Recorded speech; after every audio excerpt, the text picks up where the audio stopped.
জমিন আল্লাহকে বলে, আল্লাহ আমার আরেকবার উল্টাইবার কথা বলেন না। একবার না উল্টাইছিলাম কওমে লূতের নাফরমানির কারণে, আবার দেন সুযোগ, আরেকটা উল্টানি দেই। ও আপনার নাফরমানি করছে, ও আপনার নাফরমানি করছে।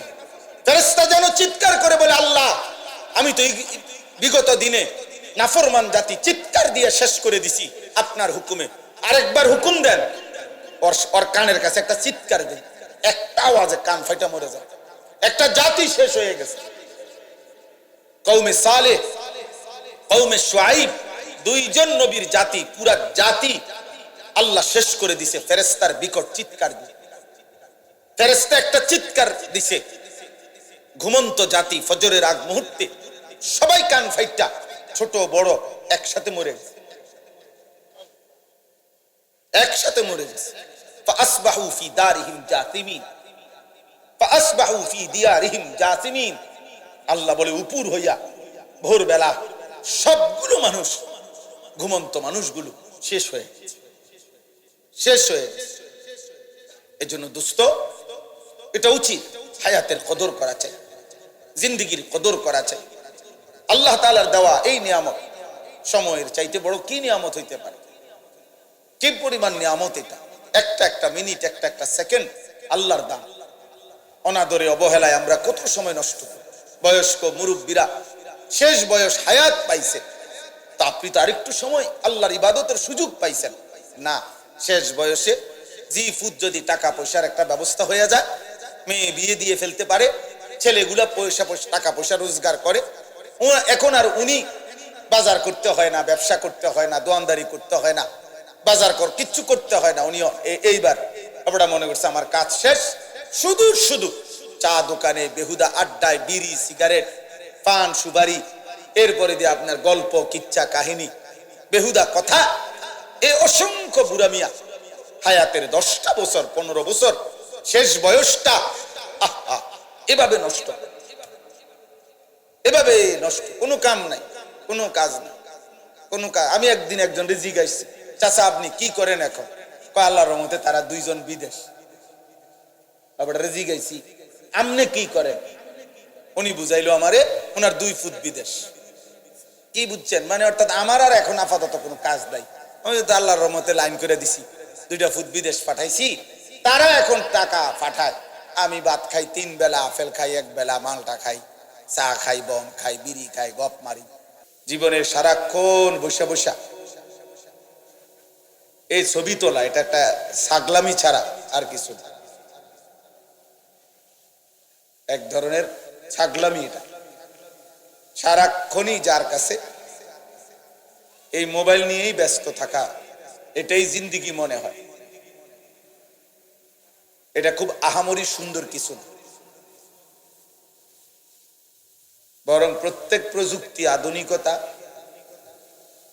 প্রযুক্তি যেটাই হোক, প্রয়োজনকে প্রয়োজনের মধ্যেই সীমাবদ্ধ রাখা উচিত। জরুরত জরুরতেই, অনর্থক বেহুদা অপ্রয়োজনীয় জিনিস একজন মুমিনের পরিত্যাগ করা সর্বাবস্থায় উচিত। কোরআনুল কারীমে আল্লাহ তাআলা সফল মুমিন তাদের যতগুলো পরিচয় বলছেন সূরা মুমিনুনের মধ্যে, কামিয়াবি মুমিন, যে মুমিন সফল, তার মধ্যে 7টা বৈশিষ্ট্য বলছেন। তার মধ্যে একটা হলো আল্লাযীনা হুম আনিল লাগযি মু'রিদুন, যারা যাবতীয় বেহুদা অনর্থক কথা এবং কাজ থেকে নিজেদেরকে বিরত রাখে। আল্লাহ তাআলা বলেন ওরা সফল মুমিন এবং ওরা জান্নাতুল ফেরদাউসের অধিকারী। কোরআনুল কারীমে আল্লাহ তাআলা ইবাদুর রহমান, আল্লাহর সবচেয়ে প্রিয় বান্দা, মায়ার বান্দা, মহব্বতের বান্দা হিসাবে যাদের পরিচয় উল্লেখ করছেন সূরা ফুরকানের মধ্যে আছে। সেখানে আছে আল্লাহ তাআলা তার মায়ার বান্দা, প্রিয় বান্দাদের উদাহরণ দিতে গিয়ে, বৈশিষ্ট্য বলতে গিয়ে একটি বৈশিষ্ট্য এটা বলছেন, ওয়া ইদা মাররু বিল লাগযি মাররু কিরামা। আমার মায়ার বান্দা, প্রিয় বান্দা তারা যখনই তারা অনর্থক বা বেহুদা কথার পরিবেশ দেখে, বেহুদা কাজের পরিবেশ, ভদ্রচিত ভাবে পাশ কেটে চলে যায়, বসে না, থামে না, শোনে না। আল্লাহ তাআলা বলেন উলাইকা ইউজজাউনাল গুরফা, আমার জান্নাতের ঘর আমি এদের জন্যই বিনিময় হিসাবে দেব। কোরআনুল কারীমে আল্লাহ তাআলা বলছেন, সূরা কাসাসের মধ্যে আছে, ওই মুমিনকে আল্লাহ তার নেক আমলের বদলা দ্বিগুণ দিবে, যাদের কয়েকটা বৈশিষ্ট্য। এর মধ্যে একটা বৈশিষ্ট্য হলো ওয়াইদা সামিউল লাগওয়া আ'রাদু আনহু ওয়া ক্বালু লানা আ'মালুনা ওয়া লাকুম আ'মালুকুম সালামুন আলাইকুম লা নাবতাগিল জাহিলিন। এই আল্লাহ তাআলা বলেন ওই বান্দাদেরকে, ওই মুমিনদেরকে আল্লাহ তাআলা তাদের নেক আমলের বিনিময় দ্বিগুণ দ্বিগুণ দিবেন। উলাইকা ইউতাউনা আজরাহুম মাররাতাইন, ডাবল ডাবল। এদের একটা পরিচয় হলো ওরা যখনই অনর্থক লাগভ, অনর্থক কথা শুনে, অনর্থক কাজ শুনে, আ'রাজু আনহু, সেখান থেকে সরে পড়ে, সরে যায়। এবং যদি তাদেরকে ডাকে, আহ্বান করে, তো তারা বলে না ভাই, তোমার কাজ নিয়ে তুমি থাকো, আমার কাজ নিয়ে আমি আসি, তোমার জন্য কল্যাণ কামনা করতেছি, কোনো অজ্ঞ মূর্খদের সঙ্গী হতে আমি চাই না। অর্থাৎ বেহুদা কথা এবং কাজ যে করে, কোরআন তাকে বলছে জাহেল, মূর্খ। আর বিবেকবান মুমিন সে বলে লা নাবতাগিল জাহিলিন, এমন মূর্খ বেউকুফের সঙ্গী হতে আমি চাই না, এমন বেউকুফের সাথে আমি থাকতে চাই না, বসতে চাই না। এই জন্য এই তিনটা সূরাত থেকে উদাহরণ দিলাম। আল্লাহ তাআলা এটা বলছেন, এটা মুমিনের সিফাত, এটা সফল মানুষের সিফাত, এটা প্রিয় বান্দার বৈশিষ্ট্য, এটা দ্বিগুণ নেকি পাবে এমন বান্দার বৈশিষ্ট্য, যে বেহুদা কথা, বেহুদা কাজ করে না, অনর্থক কাজ থেকে নিজেকে, দেখছেন এটা গেলে হেরিয়ে জায়গা, মানে এটা বেশি লাগাও নেই তো, ঠিক আছে, তো অনর্থক কথা এবং কাজ থেকে নিজেকে বিরত রাখা। হাদিসের মধ্যে আছে, মুহাদ্দিসিনে কেরাম কেউ 4টা, কেউ 5টা হাদিস আছে এমন, গোটা রাসূলুল্লাহ সাল্লাল্লাহু আলাইহি সাল্লামের সমস্ত হাদিসের, নবীজির জীবনের সমস্ত বক্তব্যের খুলাসা, সারাংশ বলে এমন 4টা হাদিস আছে। আর কেউ বলছেন 5টা। এই 4টি কিংবা 5টি হাদিস যেগুলা সমস্ত কথার, নবীজির জিন্দেগীর যাবতীয় কথার সারাংশ, খুলাসা, এই 4টি বা 5টি হাদিসের বিশেষ স্পেশাল, এর মধ্যে একটা হলো এইটা, মিন হুসনে ইসলামিল মারই তারকুহু মা লা ইয়ানি। নবী সাল্লাল্লাহু আলাইহি সাল্লাম বলেন, কোন ব্যক্তির ইসলাম, ধর্ম পালন, দ্বীন পালন তখন সৌন্দর্যমণ্ডিত হয়, সবচেয়ে সুন্দর হয় যখন সে যাবতীয় অনর্থক কথা এবং কাজ ছেড়ে দেয়, ছেড়ে দেয়। তারকুহু মা লা ইয়ানি, যে কথার কাজের অর্থ নাই, ওই কথা এবং কাজ ছেড়ে দেয়। আল্লাহ নবী সাল্লাল্লাহু আলাইহি সাল্লাম বলেন, ওই ব্যক্তির ইসলাম সৌন্দর্যমণ্ডিত, তার ইসলাম সৌন্দর্যপূর্ণ হয়, হোসন হয়। আর আল্লাহ তাআলা বান্দার কাছে চায় এটাই, লিয়াবলুয়াকুম আইয়ুকুম আহসানু আমালা। আল্লাহ তাআলা দুনিয়ায় আমাদেরকে হায়াত দিয়েছেন, রিজিক দিচ্ছেন, গোটা সৃষ্টি জগৎ দিয়ে লালন পালন করতেছেন, যেটুকু দিচ্ছেন সবকিছুর মাকসাদ আল্লাহ নিজে বলছেন, আমি তোমাকে পরীক্ষা করছি, তোমার আমলের আহসান, সৌন্দর্য দেখতে চাচ্ছি, আখিরাতের এক একটা আমল কতটা সুন্দর করছো, কতটা সুন্দর করতেছ।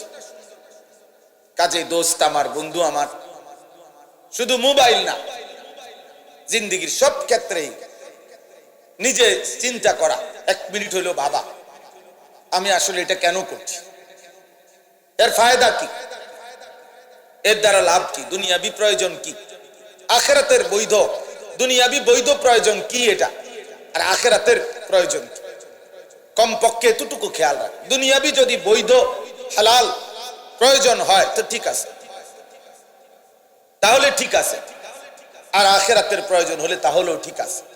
কিন্তু দুনিয়াবিও বৈধ কোনো প্রয়োজন নাই, কিন্তু এরপরও আমি বলতেছি করতেছি। একটা মানুষ, আমাদের শ্রদ্ধেয় হযরত মাওলানা মাহবুব মাদানী সাহেব এখানে আমার পাশে বসে, আর ওনার এই পাঞ্জাবিটা আজকে মনে করেন 3 মাস উনি গায়ে দিয়া শেষ হয়ে গেছে। ধরে নেন আমি জিগাইলাম এটা কি কাপড়, টরে কি টরে, জাফানি টরে, কত করে লইছেন? 260। 230 টাকা করে সিক্কেরা মানুষে বেছে, আপনি গেছেন 260। আমার দ্বারে কইলেন না কয় গজ লাগবো, আপনি সিলাইছেন কই? এই যে এতগুলো কথা ওটা সিলাইয়া কিনা 3 মাস 6 মাস পিন্দা লাইছে, এবার হঞ্জি গায়। এই কথাগুলোর কোনো অর্থ আছে এখন? এই কথাগুলো বেহুদা না? এই মানে এরকম কথা এমনি বাহ্যিক দৃষ্টিতে তো আপনি বলবেন আমি খারাপ কি কইছি, ওনার পাঞ্জাবিটার খবর লইলাম, কিন্তু আপনি এটা লইছেন কেন? এটা দুনিয়াবি ফায়দা কি এখন?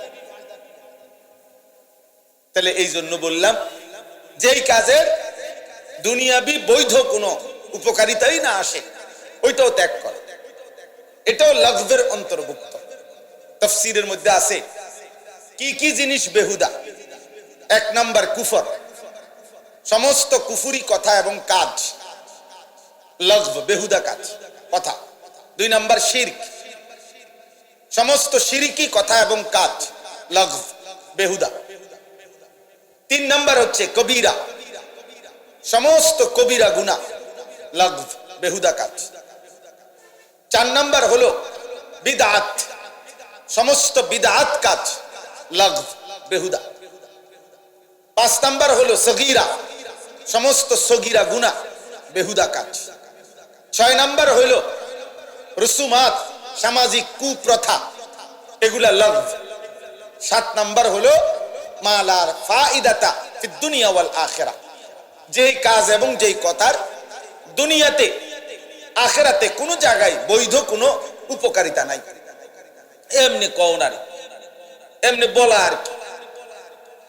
আরবি ভাষার একটি বিখ্যাত কিতাব আছে, পৃথিবী বিখ্যাত একজন বুজুর্গ আলেম শেখ আব্দুল ফাত্তাহ আবু গুদ্দা রাহিমাহুল্লাহ, ওনার লিখিত কিতাব কিমাতুজ জামান ইনদাল উলামা, যুগে যুগে উলামায়ে কেরামের নিকট সময়ের মূল্য কি ছিল, এটা অনেক সুন্দর একটি প্রামাণ্য নির্ভরযোগ্য চমৎকার একটা কিতাব। শেখ আব্দুল ফাত্তাহ আবু গুদ্দা রাহিমাহুল্লাহ লিখছেন, উনিও পৃথিবী বিখ্যাত আলেম ছিলেন, সারা পৃথিবী ওনাকে শ্রেষ্ঠ একজন আলেম হিসাবে স্বীকৃতি দিত। আমাদের বাংলাদেশের বর্তমানে যিনি আমাদের খতিব, জাতীয় মসজিদ বাইতুল মুকাররমের সম্মানিত খতিব, আমাদের গর্ব, আমাদের অহংকার, আমাদের জাতির শ্রেষ্ঠ সম্পদ, এ জাতির শ্রেষ্ঠ বিদগ্ধ আলেমে দ্বীন আল্লামা হযরত মাওলানা মুফতি আব্দুল মালিক হাফিজাহুল্লাহ, উনি ওনার ছাত্র, ওনার হাতে গড়া শাগরিদ। তো এই ওনার এই কিতাবটা কিমাতুজ জামান ইনদাল উলামা, উলামাদের নিকট সময়ের মূল্য, ওইখানে একটা ছোট্ট ঘটনা আছে, অনেক ঘটনা আছে ওইখানে। একটা ঘটনা আছে এরকম, এক বুজুর্গকে একজন সাধারণ মানুষ বলছেন যে হযরত আমি আপনার সাথে একটু কথা বলতে চাই। তো হযরত ওই বুজুর্গ জিজ্ঞেস করছে কোন দ্বীনি মাসআলা জিজ্ঞাসা করবানি? বলছে না। কোন প্রয়োজনীয় কিছু? বলছে না, এমনি একটু কথা কমু আর কি আপনার সাথে, একটু বালাবুরা জিঙ্গাও না।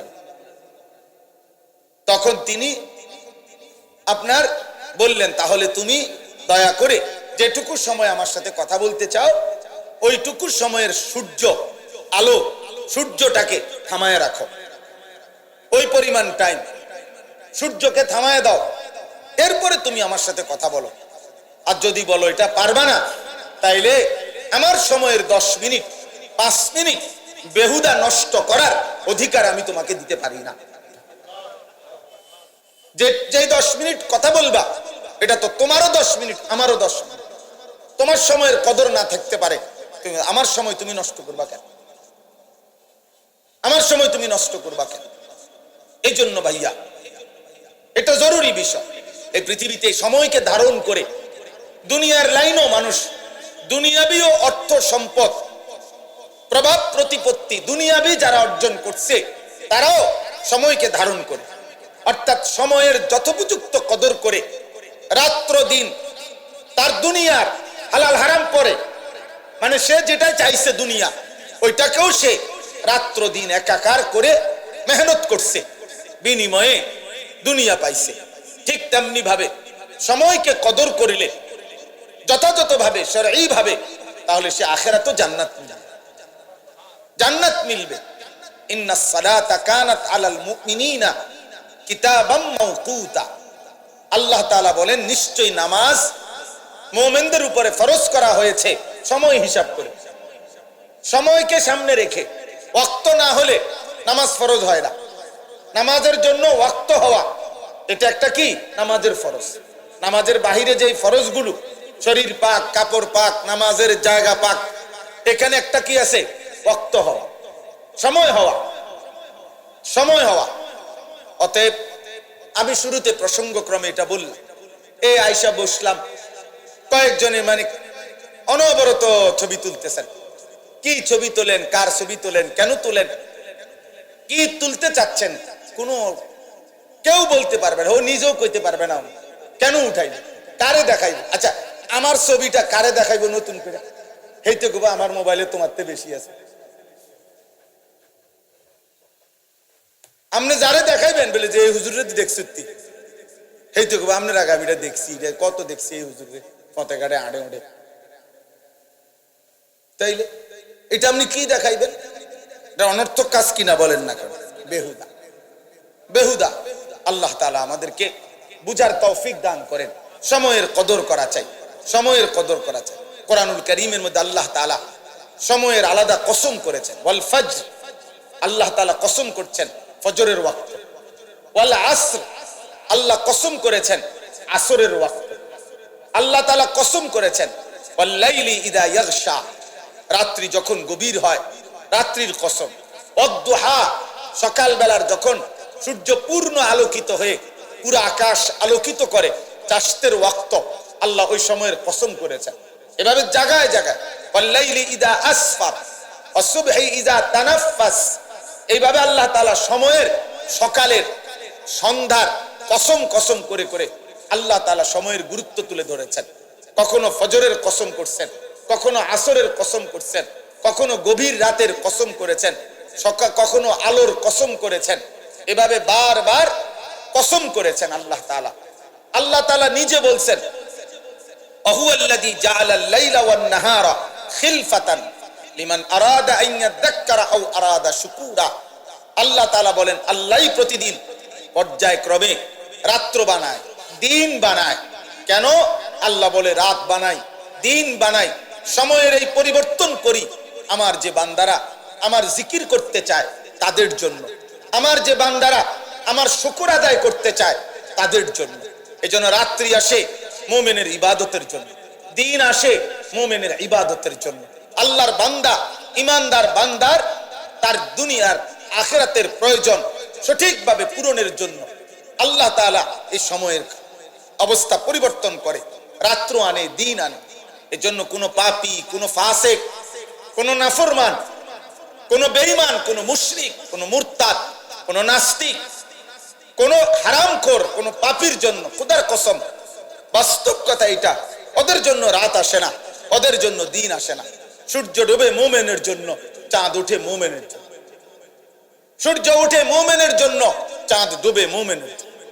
ইমানদারের জন্য, ইমানদারের জন্য, তালিব ইলমের জন্য, হাফেজে কোরআনের জন্য, মসজিদে 5 ওয়াক্ত নামাজে জামাত পড়ে তাদের জন্য, তাদের জন্য রাত আসে, রাত আসে। বাটপার, সিটার, সুদখোর, হারামখোর আর জেনাখোর, ব্যভিচারী আর মদ জুয়ায় অভ্যস্ত, নারী ছবি, মোবাইলের অস্থির দৃশ্যে দিন কাটায় যারা, রাত কাটায়, এই সমস্ত অসভ্য নাফরমানের জন্য রাতও আসে না, দিনও আসে না, বরং এদের জন্য গোটা সৃষ্টি লানত দেয়, লানত, লানত দেয়। জমিন আল্লাহকে বলে, আল্লাহ আমার আরেকবার উল্টাইবার কথা বলেন না কেন? একবার না উল্টাইছিলাম কওমে লূতের নাফরমানির কারণে, আবার দেন সুযোগ আরেকটা উল্টানি দেই। ও আপনার নাফরমানি করছে, ও আপনার নাফরমানি করছে। ফেরেশতা যেন চিৎকার করে বলে, আল্লাহ আমি তো বিগত দিনে নাফরমান জাতি চিৎকার দিয়ে শেষ করে দিছি আপনার হুকুমে, আরেকবার হুকুম দেন। ওর কানের কাছে একটা চিৎকার দেন, একটা আওয়াজে কান ফাইটা মরে যায়। একটা জাতি শেষ হয়ে গেছে। কওমে সালেহ, কওমে শুআইব, দুইজন নবীর জাতি, পুরা জাতি আল্লাহ শেষ করে দিছে ফেরেশতার বিকট চিৎকার দিয়ে। ফেরেশতা একটা চিৎকার দিছে, ঘুমন্ত জাতি ফজরের আগ মুহূর্তে সবাই কান ফাইটা, ছোট বড় একসাথে মরে গেছে, একসাথে মরে গেছে। ফাসবাহু ফি দারিহিম জাসিমিন, ফাসবাহু ফি দিয়ারিহিম জাসিমিন। আল্লাহ বলে উপর হইয়া ভোরবেলা সবগুলো মানুষ, ঘুমন্ত মানুষগুলো শেষ হয়ে গেছে, শেষ হয়ে গেছে। এজন্য দোস্ত, এটা উচিত হায়াতের কদর করা চাই, জিন্দেগির কদর করা চাই। আল্লাহ তাআলার দেওয়া এই নিয়ামত সময়ের চাইতে বড় কি নিয়ামত হইতে পারে? কি পরিমাণ নিয়ামত এটা! একটা একটা মিনিট, একটা একটা সেকেন্ড আল্লাহর দান। অনাদরে অবহেলায় আমরা কত সময় নষ্ট করি। বয়স্ক মুরব্বীরা শেষ বয়স হায়াত পাইছে, তা আপনি তো আরেকটু সময় আল্লাহর ইবাদতের সুযোগ পাইছেন না। শেষ বয়সে জি ফুট যদি টাকা পয়সার একটা ব্যবস্থা হয়ে যায়, মেয়ে বিয়ে দিয়ে ফেলতে পারে, ছেলেগুলা টাকা পয়সা রোজগার করে, এখন আর উনি বাজার করতে হয় না, ব্যবসা করতে হয় না, দোয়ানদারি করতে হয় না, বাজার কিচ্ছু করতে হয় না। উনিও এইবার আমরা মনে করছে আমার কাজ শেষ, শুধু শুধু চা দোকানে বেহুদা আড্ডায় বিড়ি সিগারেট পান সুপারি, এরপরে দিয়ে আপনার গল্প কিচ্ছা কাহিনী বেহুদা কথা, এ অসংখ্য বুড়া মিয়া হায়াতের 10টা বছর 15 বছর শেষ বয়সটা এভাবে নষ্ট, এভাবে নষ্ট। কোনো কাম নাই, কোনো কাজ নাই, কোনো কাজ। আমি একদিন একজন জিজ্ঞাসা, চাচা আপনি কি করেন এখন? আল্লাহর রহমতে তারা দুইজন বিদেশ। আবার জিজ্ঞাসি আপনি কি করেন? উনি বুঝাইলো আমারে ওনার 2 ফুট বিদেশ।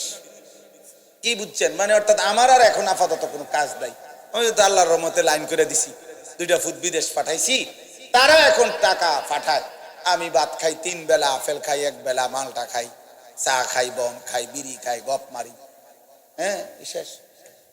আর কি ওনার কাম নাই? তো ওনার তো কাম শেষ। কাম আসিল বিদেশ পাঠান পর্যন্ত। নাহলে আমার এই কথার সাথে কথার কি মিল হইল? আল্লাহ আমাদেরকে হেফাজত করে। তাহলে আমরা ইনশাআল্লাহ সময়ের কদর করতে চেষ্টা করব। বলেন ইনশাআল্লাহ একটা একটা মিনিটের কদর করব। ইমাম শাফিঈ রাহমাতুল্লাহি আলাইহি তিনি বলছেন, আল ওয়াক্তু সাইফুন ইন লাম তাকতাহু কাতাআকা। সময় হচ্ছে তরবারির মতো, তুমি যদি সময়কে না কাটো, সময় তোমাকে কাটবে। অর্থাৎ কাইটা কাইটা যদি তুমি সময়কে ভাগ না করো, তুমি যদি সময়কে বন্টন না করো, তুমি খাইবা কখন, ঘুমাবা কখন, নাস্তা করবা কখন, কর্ম করবা কখন, বিশ্রাম করবা কখন, নামাজ পড়বা কখন, এভাবে যদি তোমার সময়কে তুমি না কাটো, মানে ভাগ না করো, তাহলে সময় তোমাকে কাটতে কাটতে তোমার উপর দিয়া ঘন্টা, মিনিট, সেকেন্ড, সপ্তাহ, মাস, বছর এভাবে কাটতে কাটতে একদিন তোমাকে কবরে পৌঁছাবে। আলহাকুমুত তাকাসুর হাত্তা যুরতুমুল মাকাবির। আল্লাহ তাআলা বলেন, দুনিয়া বাড়ানোর নেশায় আখিরাত ভুলে তোমরা আত্মবোলা হয়ে রইলা, তবে বান্দা মনে রেখো একদিন তোমরা কবরস্থানেই পৌঁছবে, কবরস্থানেই পৌঁছবে। কাল্লা সাউফা তা'লামুন। আর সেদিন কবরস্থানে, কবরে আসলেই টের পাইবা, আমি আল্লাহ জানাবো তোমার উচিত ছিল কি করেছিলে, কি করেছিলে। সুম্মা কাল্লা সাউফা তা'লামুন। পুনরায় আবার হাসরের ময়দানে আবার জানাবো তোমার উচিত ছিল কি করেছিলে, 2 বার জানাবো। তাফসীরে স্পষ্ট আছে, কাল্লা সাউফা তা'লামুনা ফিল কবর সুম্মা কাল্লা সাউফা তা'লামুনা ফিল আখিরাহ। আল্লাহ বলেন, একবার আমি কবরে জানাবো তোমার কি উচিত ছিল আর কি করেছো, আবার তোমাকে হাসরের মাঠেও জানাবো তোমার কি উচিত ছিল আর তুমি কি করেছো। ইয়াবাসুহুমুল্লাহু জামিআ ফায়ুনাব্বিউহুম বিমা আমিলু আল্লাহ কবর থেকে পুনরায় উঠাবেন, আর আল্লাহ প্রত্যেককে তার জিন্দেগীর সমস্ত কথাবার্তা শোনাবেন যা সে করেছে। আহসাহুল্লাহু ওয়া নাসু, আল্লাহ বলেন আল্লাহ তোমার হায়াত গুনে গুনে রেখেছেন, তুমি ভুলে গেছো। তোমার মনে নাই বান্দা, আমাদের কারো মনে নাই। আমার এখন 16 বছর বয়সে, আমি 16 বছর বয়সে ঠিক এরকম আজকের এই তারিখ 26শে জুলাই, আমি রোজ রবিবার 26শে জুলাই আমি আরো 5 বছর আগে কি করছি আমার মনে নেই। 10 বছর আগে ঠিক 26শে জুলাই আমি কি করেছিলাম আমার মনে নাই। কিন্তু আল্লাহ তাআলা বলেন বান্দা আমি ভুলি নাই, আমি গুনে রাখছি, হিসাব করে রাখছি। ওয়াকাফা বিদুনুবি ইবাদিহি খাবীরাম বাসীরা, আল্লাহ বলেন আমার প্রত্যেকটা বান্দার প্রত্যেকটা গুনাহ আর পাপ হিসাব রাখা, খবর রাখা, দেখা, এই ক্ষেত্রে যদি আমার কোনো ফেরেশতাও না থাকে, আমার আর কেউ নাই, তো আমি একাই যথেষ্ট, আমি একাই যথেষ্ট। ওয়াকাফা, আল্লাহই যথেষ্ট, আল্লাহই যথেষ্ট, আল্লাহই যথেষ্ট, আল্লাহই যথেষ্ট।